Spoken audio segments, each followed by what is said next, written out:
বিশ্ব নাট্য দিবস উপলক্ষে গাজল থানামোড় বিশাল নাট্যমঞ্চে হঠাৎ করে এসে উপস্থিত হলেন নাট্য ব্যক্তিত্ব ও নাট্যকার অভিনেতা প্রসূন বন্দ্যোপাধ্যায়। তিনি একসময় মালদা জেলার পুলিশ সুপারের দায়িত্ব নিয়ে আইন শৃঙ্খলা রক্ষা করেছিলেন। বর্তমানে তিনি ৭ নম্বর উত্তর মালদা লোকসভা আসনের তৃণমূল কংগ্রেসের প্রার্থী। গাজল বিশাল নাট্য সংস্থার উদ্যোগে বিশ্ব নাট্য দিবস পালন হচ্ছিল।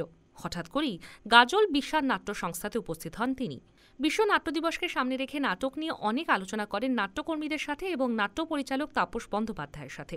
নাটক এবং সিনেমার মধ্যে পার্থক্য তুলে ধরেন তিনি। পাশাপাশি তিনি এও জানান, মালদা জেলার বহু পুরনো একটি নাট্য সংস্থা মালদার গাজলে রয়েছে। ধারাবাহিকভাবে তারা নাটক করে আসেন। দীর্ঘদিন প্রসূনবাবু নাটক করেছেন।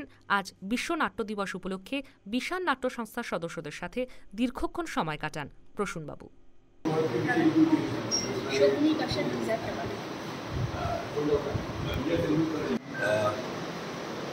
থিয়েটার হোক বা টেলিভিশন সিনেমা এগুলোর সঙ্গে যুক্ত আছে আপনারা জানেন। তো ডেফিনেটলি অন্যান্য কাজ যখন থাকে তখন সেটা করা হয় না, বাট যখন আমি থিয়েটারের লোকদের সাথে বসি তখন আমি অন্য কিছু সঙ্গে আলোচনা করি। আজকে যেমন আমাদের সঙ্গে অন্য কোনো কথা আলোচনা কিন্তু হয়নি। আমরা কোনো রকম এখানে অন্য কথা বলিনি। আমরা শুধু থিয়েটার কর্মীরা বসে থিয়েটার নিয়ে কথা বলেছি, থিয়েটার নিয়ে আড্ডা মেরেছি। এটা থিয়েটারের স্পেস, এটাকে এরকম থাকতে দিই থিয়েটারের মতো। মালদা টুডে।